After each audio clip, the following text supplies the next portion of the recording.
లోకమందు కొన్ని జరుగుతున్నటువంటి వాటిని చూస్తున్నటువంటి మనకు దేవుని మీద కలగకూడనటువంటి అభిప్రాయాలు కలుగుతాయి. దేవుడు అన్యాయం చేశాడని భావించేటువంటి కొన్ని సందర్భాలుగా చూపిస్తారు మనుషులు. దేవుడు పక్షపాతం చూపించాడు అని అనుకుంటారు కొంతమంది మనుషులు. ఎవరైనా తమ కుటుంబంలో ఎవరినైనా పోగొట్టుకున్నప్పుడు ఎందరో మనుషులకు దేవుడు దీర్ఘాయుష్ను అనుగ్రహించాడు, కానీ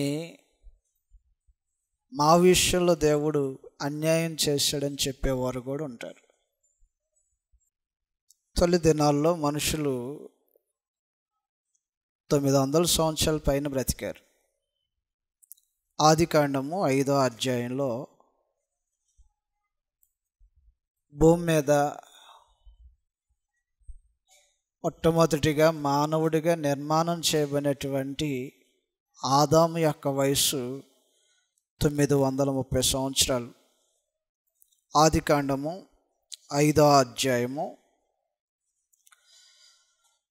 4వ వచనంలో ఇలాగ రాయబడి ఉంది: షేతును కనిన తర్వాత ఆదాము బ్రతికిన దినములు 800 ఏండ్లు.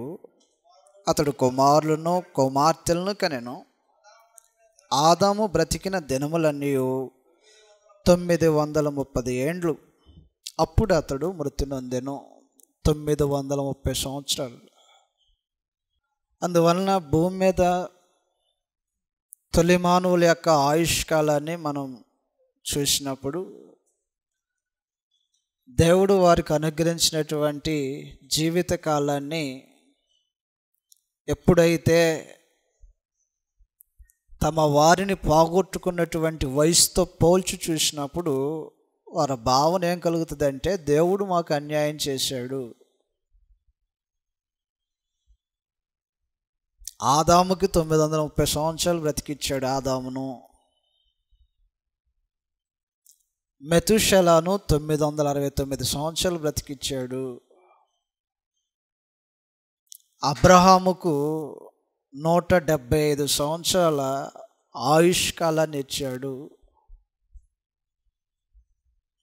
మాకు కనీసం ఆదాము బ్రతికినంత కాలం మేము కోరుకోలేదు కదా. మెతుషెలాగలాగా భూమి మీద అత్యధికమైనటువంటి సంవత్సరాలు మేము కోరుకోలేదు కదా. ఏదో సగటు మానవుడు ఈ రోజుల్లో బ్రతుకుతున్నటువంటి ఆయుష్ కాలంలో ఒక 60 లేదంటే ఒక 70 సంవత్సరాలే కదా మేము కోరుకునేది.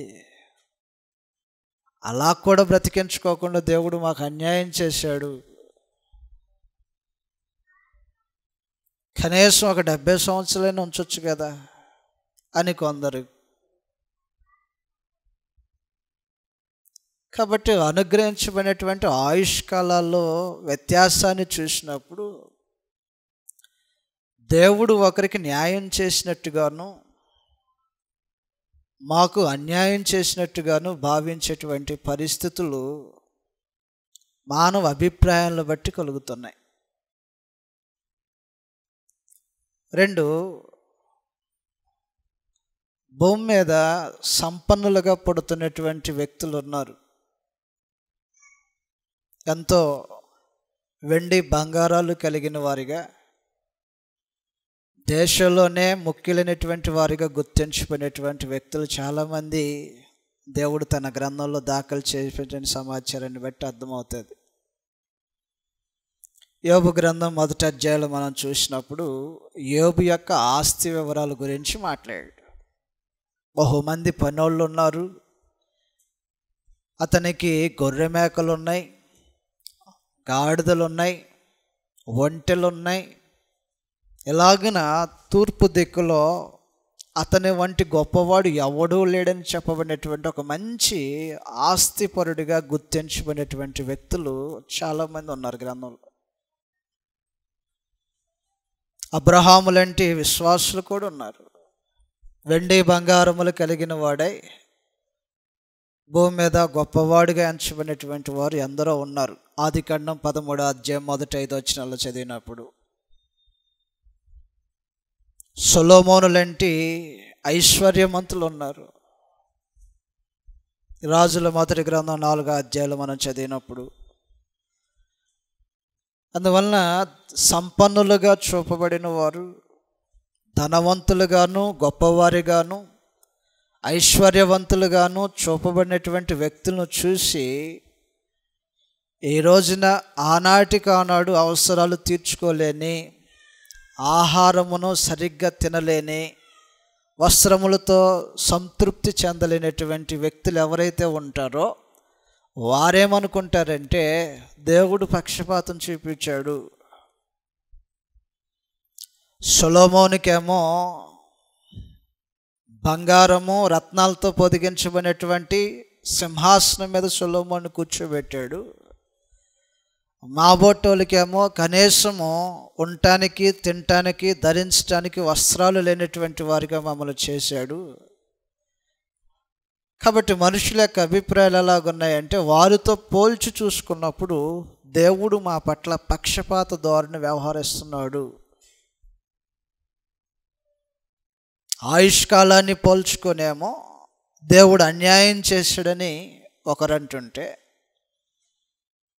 ఆస్తిని పరపతిని చూసుకునేమో దేవుడు పక్షపాత ధోరణిలో ఉన్నాడు అని కొందరు అనుకుంటున్నారు. ఆయుష్కాలాన్ని ఒకరికి ఎక్కువ ఇచ్చి ఇంకొకరికి తక్కువగా ఇచ్చినంత మాత్రాన దేవుడు అన్యాయం చేసేవాడు కాదన్నమాట. దేవుళ్ళు అన్యాయం లేదు. బ్రతికొండొచ్చాము ఆదాం 930 సంవత్సరాలు. ఒకవేళ ఈ రోజున బ్రతుకుతున్నటువంటి మనుషుల్లో పట్టుమని 30 సంవత్సరాలు లేకపోకుండా నిన్న ఒక సహోదరి వెళ్ళిపోయింది. ఆదాము యొక్క జీవిత కాలంతో పోల్చుకుంటే చివరిగా ఉన్నటువంటి 30 సంవత్సరాలు నిండకోకుండా చనిపోయినటువంటి ఒక బిడ్డ ఉంది. నిన్న అన్యాయం చేశాడా దేవుడు? అన్యాయం చేయటానికి దేవుడు అలాంటి తత్వాన్ని కలిగిన వాడు కాదు. మనుషుల్లో అన్యాయం చూడు, చేయడు. మానవ మాత్రల్లో న్యాయాన్ని నేర్పించి న్యాయాన్ని కోరుకుంటున్నటువంటి దేవుడు అన్యాయం చేయడు.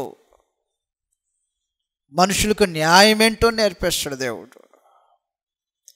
న్యాయంగా బ్రతకటం ఎలాగో నేర్పిస్తాడు. న్యాయాన్ని జరిగించటం ఎలాగో బోధ చేసి నేర్పిస్తాడు దేవుడు. న్యాయం పక్షంగా నిలబడాలని కోరుకుంటాడు దేవుడు. అటువంటి దేవుడు అన్యాయం చేయడు. యెషయా గ్రంథం 1వ అధ్యాయంలో మనుషుల మధ్య మనుషులు ఎలాగున మెసులుకోవాలో, ఒకరితో ఒకరు ఎలాగున బ్రతుకుతూ సహకరించుకోవాలో దేవుడు న్యాయంతో నేర్పిస్తున్నటువంటి సంగతులు ఉన్నాయి. అటువంటి దేవుడు అన్యాయం చేస్తాడా? అన్యాయం చేయటానికి వల్లపడదు. యెషయా గ్రంథము 1వ అధ్యాయంలో ఇశ్రాయేలు ప్రజల్లో దేవుడు ఏ జీవితాలు చూడాలని కోరుకుంటున్నాడో తెలియచేసే సంగతులు ఈ విధంగా ఉన్నాయి. 1వ అధ్యాయము 17వ వచనం లాగున రాయబడి ఉంటుంది. చదువుదాం. కీడు చేయటం మానుడి, మేలు చేయ నేర్చుకొనుడి, న్యాయము జాగ్రత్తగా విచారించుడి, హింసించబడు వారిని విడిపించుడి, తండ్రి లేని వానికి న్యాయము తీర్చుడి, ఎదవరాలి పక్షముగా వాదించుడి. అందువలన న్యాయం ఏంటో జాగ్రత్తగా విచారించమని చెప్తున్నాడు దేవుడు. నరమాత్రుల దగ్గర నుంచి దేవుడు న్యాయాన్ని విచారించి దాన్ని జాగ్రత్తగా చూడమని కోరుకుంటున్నటువంటి దేవుడు అన్యాయం చేస్తాడా? మనుషుల మధ్యనే దేవుడు న్యాయాన్ని చూస్తున్నాడు. ఒకటి, మానవుడు దేవుని దగ్గర నుంచి ఆశించేటువంటి దానిలో ఒకటి ఏంటంటే న్యాయం. అన్యాయమైనటువంటి జీవితాన్ని దేవుడు కోరుకోవట్లా. మానవుల మధ్య న్యాయం కావాలని చూస్తున్నాడు. దైవ మానవుల మధ్య న్యాయం ఉండాలని కోరుకుంటున్నాడు దేవుడు. యెషయా గ్రంథం 5వ అధ్యాయంలో మానవుల నుంచి దేవుడు న్యాయాన్ని ఆశిస్తుంటాడు, అన్యాయం చేయడు దేవుడు. యెషయా గ్రంథం 5వ అధ్యాయము 7వ వచనం నుంచి ఇలాగ రాయబడి ఉంటుంది, చదువుదాం. ఇశ్రాయేలు వంశము సైన్యములకు అధిపత్యగు యెహోవా ద్రాక్ష తోట, యోధా మనుషులు ఆయనకిష్టమైన వనము, ఆయన న్యాయము కావాలనని చూడగా. అందువలన దేవుడు న్యాయాన్ని చూసి కోరుతూ మనుషులకు అన్యాయం చేసేవాడు కాదు. దేవుడు న్యాయాన్ని కోరుకుంటాడు, న్యాయాన్ని నేర్పిస్తాడు. న్యాయాన్ని విచారణ చేయమని, ఒక జాగ్రత్తగా వెతకమని నేర్పిస్తున్నటువంటి దేవుడు మానవ జీవితాల్లో అన్యాయం చేస్తాడా? చేయడు కదా. అది జరగదు. దేవుడు అన్యాయం చేయటం అనేది జరగదు. మరి ఆదాముకు 930 సంవత్సరాలు ఇచ్చాడు కదండి. ఈ రోజున నిన్న చనిపోయినటువంటి ఒక ఆమెకు 30 సంవత్సరాలు పట్టుమని నిండలేదు. ఇది న్యాయం అంటారా, అన్యాయం అంటారా? న్యాయం అంటారా, అన్యాయం అంటారా? దేవుడు అన్యాయస్తుడు కాదు. ఇది వాస్తవమైన మాట. రోమీయులకు రాసిన పత్రిక 9వ అధ్యాయంలో మనుషుల అభిప్రాయాలు అలాగ ఉంటాయి. మానవ దృష్టితో సంగతులు చూడటం వేరు, దేవుని యొక్క ఆలోచనల ప్రకారంగా దేవుని యొక్క దృష్టితో ఆలోచనలు చూడటం వేరు. దేవుడు మాత్రం అన్యాయం చేయడు. రోమీయులకు రాసిన పత్రిక 9వ అధ్యాయంలో 14వ వచనం లాగా రాయబడి ఉంటుంది. కాబట్టి ఏమందుము, దేవుని యందు అన్యాయం కలదా? No chance at all. దేవుళ్ళ అన్యాయం ఉంటుందా? అన్యాయస్తులైనటువంటి దేవుడు మనుషులు న్యాయంగా బ్రతకమని కోరుకోవటంలో అసలు అర్థమే ఉండదు. ఆయన అన్యాయం చేస్తూ న్యాయాన్ని కోరుకోవటం. దేవుడు అన్యాయం చేస్తూ మనుషుల దగ్గర నుంచి న్యాయాన్ని ఎలా కోరుకుంటాడు? ఒకవేళ అది కోరుకున్నాడు అనుకోండి, అది సరైనదా?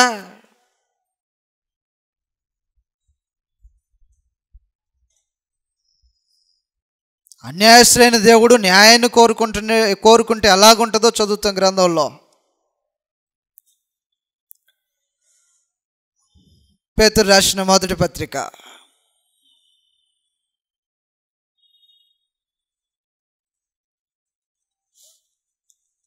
దానికంటే 2వ పత్రిక, పేతురు రాసిన 2వ పత్రిక 2వ అధ్యాయంలో,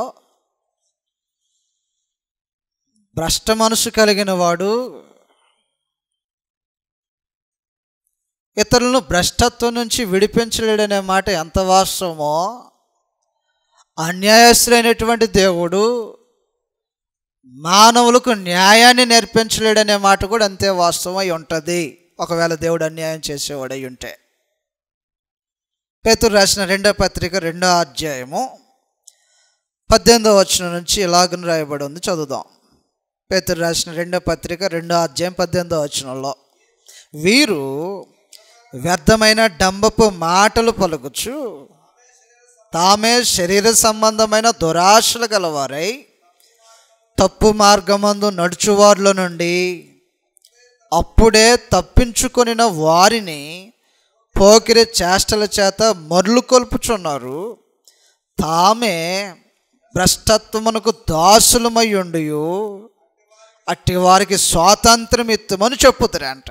భ్రష్టుడు, దాసుడైన వాడు, చెరపట్టబడిన వాడు, ఒకదానికి అమ్మబడిన వాడు ఇంకొకటి నేను విడిపిస్తా అన్నట్టుగా ఉంటుంది.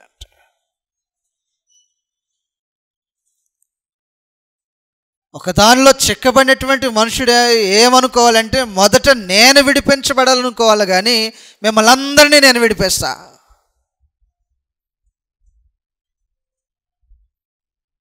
అదే కదా క్రీస్తు ప్రభు శిలువలో ఉన్నప్పుడు అడిగింది, మొట్టమొదట నిన్ను రక్షించుకొని ఆ తర్వాత మమ్మల్ని రక్షించడానికి మానవ మనసు పనిచేస్తుంది. అలాగా ఒకవేళ దేవుడు అన్యాయస్తుడై ఉన్నట్లయితే మనుషులకు న్యాయాన్ని ఎలాగ నేర్పిస్తాడు? క్లైమ్ అన్నమాట.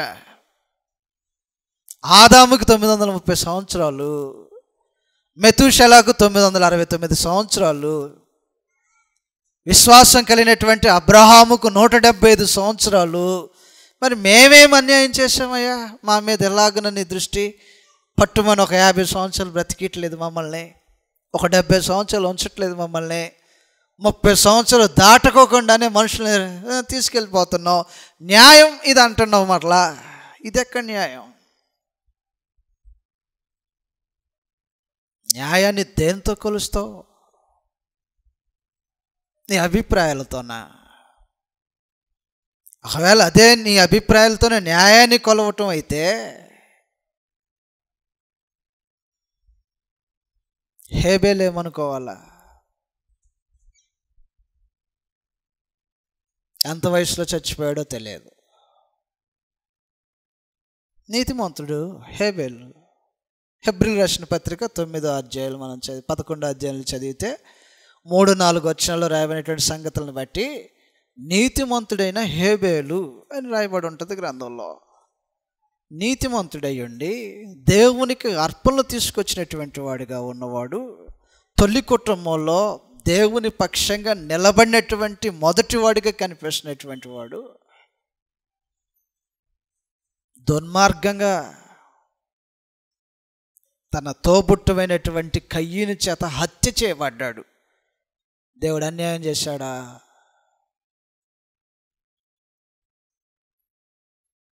ఒకవేళ దేవుడు అన్యాయస్తుడై ఉన్నట్లయితే మానవ మాతృలకు న్యాయాన్ని నేర్పించలేడు, న్యాయాన్ని ఆశించలేడు మనుషుల దగ్గర నుంచి.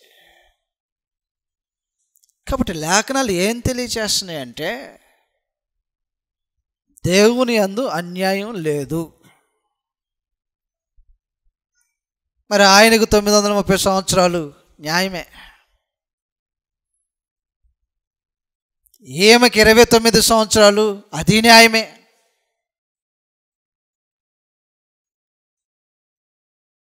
ఎవరికి ఎంత ఆయుష్కాలను అనుగ్రహించాలనుకుంటున్నాడో దేవుడు తన చిత్తం చొప్పున ఒకరికి 100 సంవత్సరాలు ఇచ్చాడు, ఒకరికి 120 సంవత్సరాలు ఇచ్చాడు, ఒకరికి 175 సంవత్సరాలు ఇచ్చాడు. అబ్రహాము ఏ రోజున అనలేదే 175 సంవత్సరాలకైనా మా పితరులు ఆదాము, మెతూషెల లాంటి మహనీయులు 900 సంవత్సరాల పైన బ్రతికితే కనీసం ఒక 800 లేకోకుండా 175 సంవత్సరాలకైనా అని భావించలేదే.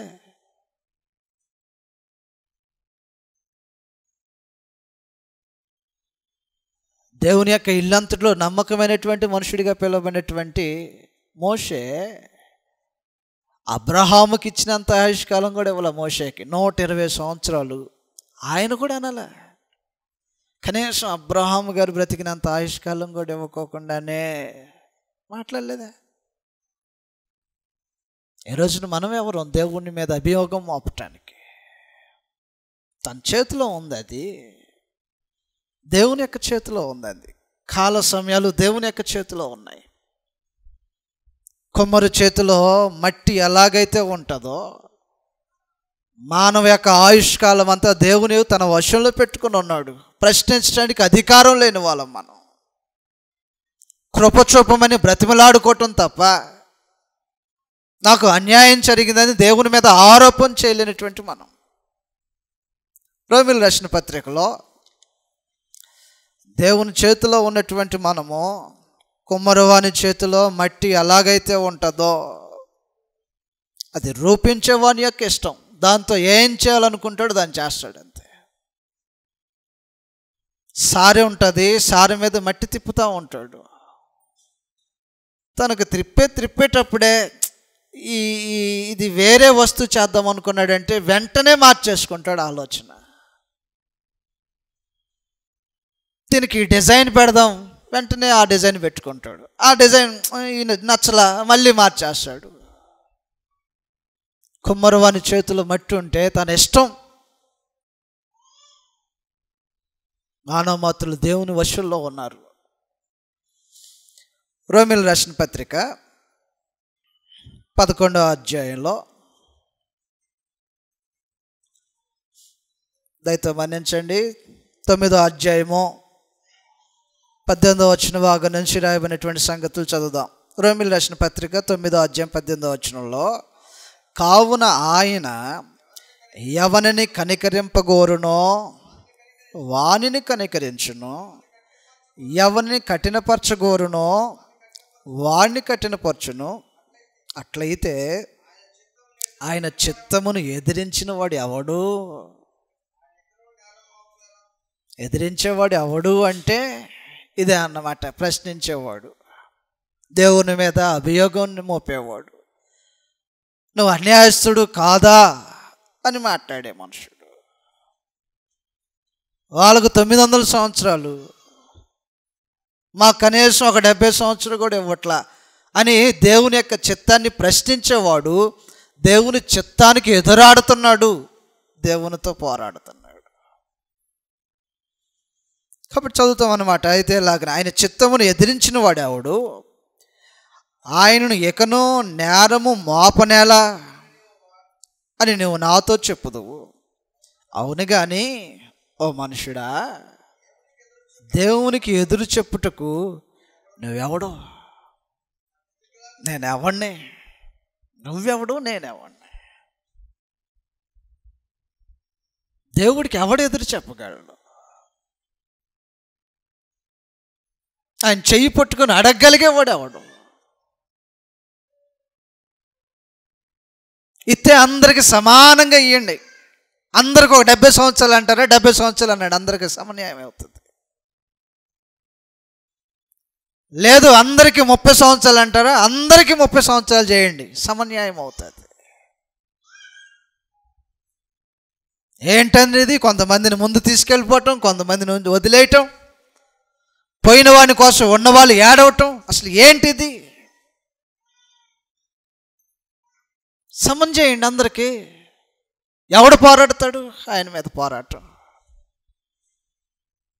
ఎవడు పోరాడితే ఆయన ఆలకిస్తాడు? దేవుని మీద పోరాడి దేవుని యొక్క అభిప్రాయాలను మార్చగలిగేవారు ఎవరు? ఆ రోజున ఒక మనుషుడు గ్రహించాడు, ఆయన చెయ్యి పట్టుకొని అంట ఎవ్వడు నువ్వేం చేస్తున్నావని ప్రశ్నించగలిగేవాడు ఎవడు లేడు. దానియేలు గ్రంథంలో రాయబడినటువంటి సంగతులు ఇవి. 4వ అధ్యాయము 35వ వచనంలో ఇలాగ రాయబడి ఉంటుంది, దేవుడు తన చిత్తాన్ని జరిగేస్తాడు భూమి మీద. ఎవరికి ఎంత ఆయుష్కాలం అంత, ఏ మనిషిని ఎంతకాలం బ్రతికించాలో, ఎంత వరకు భూమి మీద ఉంచాలో అంతవరకు ఉంచుతాడు. ఆయన ఇష్టం. ఎందుకంటే ఆయన చేతిలో ఉంది మన ప్రాణం. ఎవరిని కనికరించాలనుకుంటే కనికరిస్తాడు, కృప చూపాలనుకుంటే కృప చూపిస్తాడు. ఆయుష్కాలాన్ని పెంచాలన్నా పెంచుతాడు, ఆయుష్కాలాన్ని తగ్గించాలన్నా తగ్గిస్తాడు. పెంచాలన్నా పెంచుతాడు, దాంట్లో సందేహం లేదు. చదువుతున్న గ్రంథంలో 4వ అధ్యాయము 35వ వచనంలో, భూనివాసులందరూ ఆయన దృష్టికి ఎన్నికకు రానివారు, ఆయన పరలోకపు సేనల ఎడలను భూనివాసుల ఎడలను తన చిత్తము చొప్పున జరిగించువాడు. ఆయన చెయ్యి పట్టుకొని నువ్వు ఏమి చేయుచున్నావని ఆయనతో చెప్పుటకు సమర్థుడెవడు? ఎవడూ లేడు. మనబోటోళ్ళం ఎంత? సామ్రాజ్యాన్ని ఏలుబడి చేసినటువంటి చక్రవర్తి యొక్క అభిప్రాయము, మాటలు ఇవి. ఆయన చేయి పట్టుకొని నువ్వేం చేస్తున్నావని చెప్పటానికి సమర్థుడెవడు? ఎవడు లేడు. మనం ఎలాగ అడగలం? వాళ్ళని ఎక్కువ కాలం బ్రతికించారు కదా,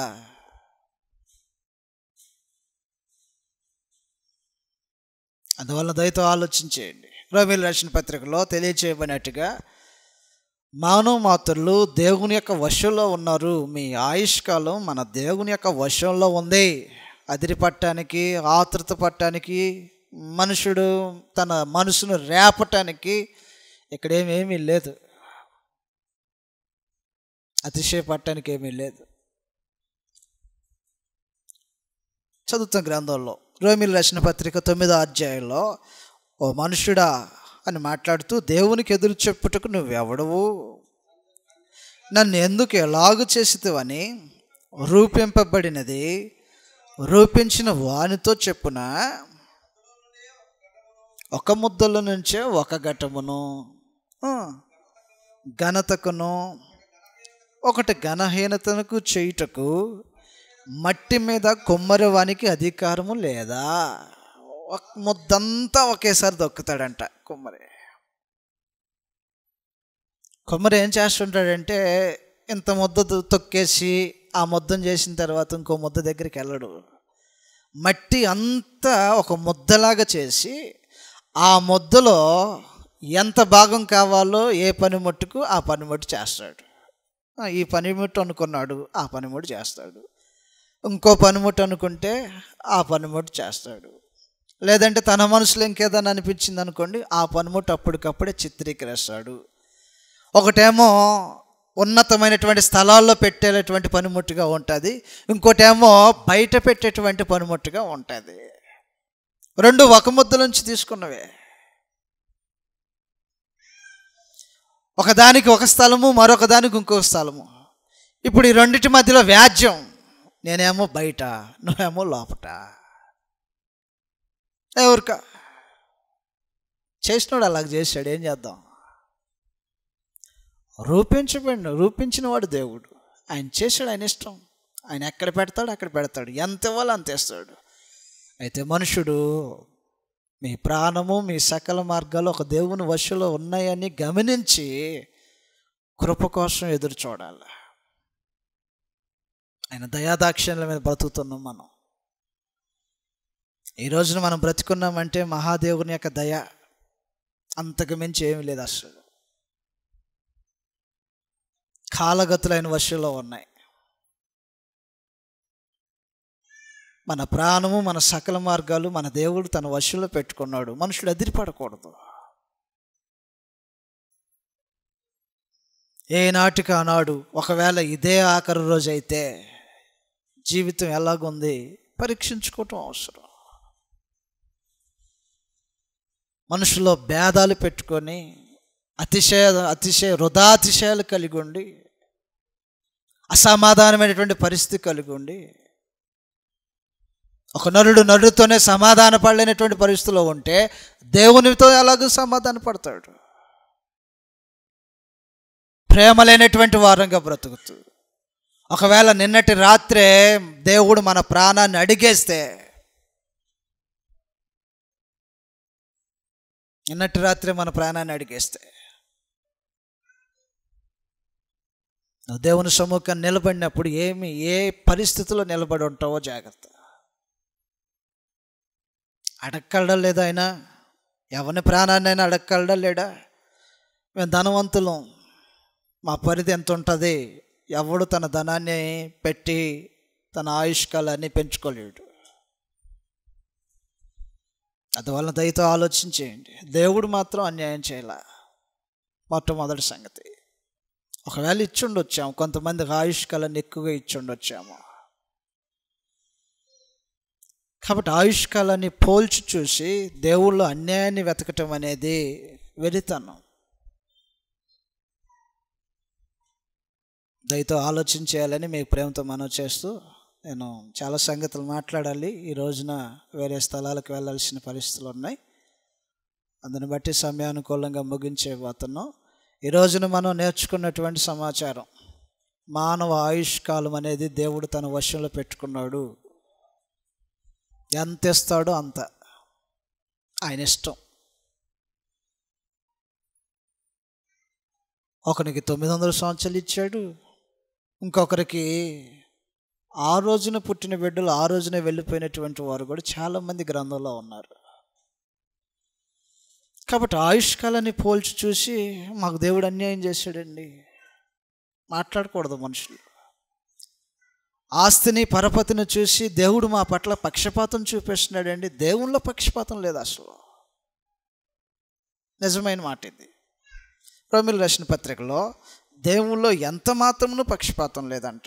2వ అధ్యాయం 11వ వచనం చదివితే, సొలొమోను ధనవంతుని చేశాడు, అబ్రహామును వెండి బంగారాలు కలిగినటువంటి గొప్పవాడినిగా చేశాడు.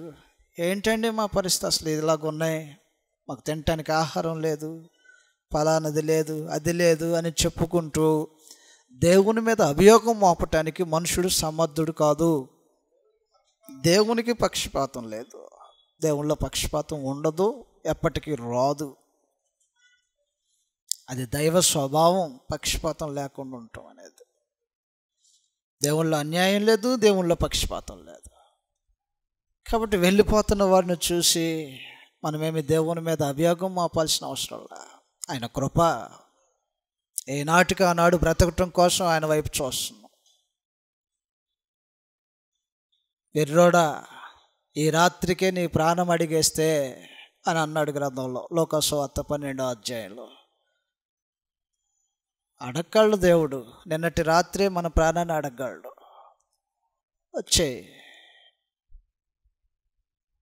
నీ జీవితకాలాన్ని ముగించేసేసే అని అనున్నట్లయితే ఈరోజు నీ ఎలాగనూ కలుసుకునే పరిస్థితులు ఉండవు. అందువలన దయతో ఆలోచించేయండి, ఎంతగా మనుషుడు దిద్దుబాటుని ప్రేమించాలో, లోపాలను సవరించుకోవాలో, ప్రేమను మరింతగా వృద్ధి చెందించుకోవాలో, ఒకని పట్ల ఒకడు ఎంతో అనురాగంతో బ్రతకాలో, ఒకనికంటే ఒకడు ఘనంగా ఎంచుకోవాలో, ఇవేమీ లేకోకుండా నిన్నటి రాత్రి జీవితాలు ముగించబడితే భవిష్యత్తు ఎలాగుంటుందో. అందువలన దయతో ఆలోచించేయండి. జీవితం అనేది చాలా అల్పమైనది, సున్నితమైనది. దేవుడు తన గ్రంథంలో దాన్ని పోల్చి చెప్పినటువంటి విషయాలు మహాద్భుతం. నీటి మీద బుడగ వంటిది, ఎంతోసేపు ఉండదు, అది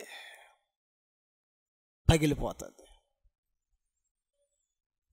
ఆవిరి వంటిది, అప్పుడు అలా కనపడుతుంది, వెళ్ళిపోతుంది.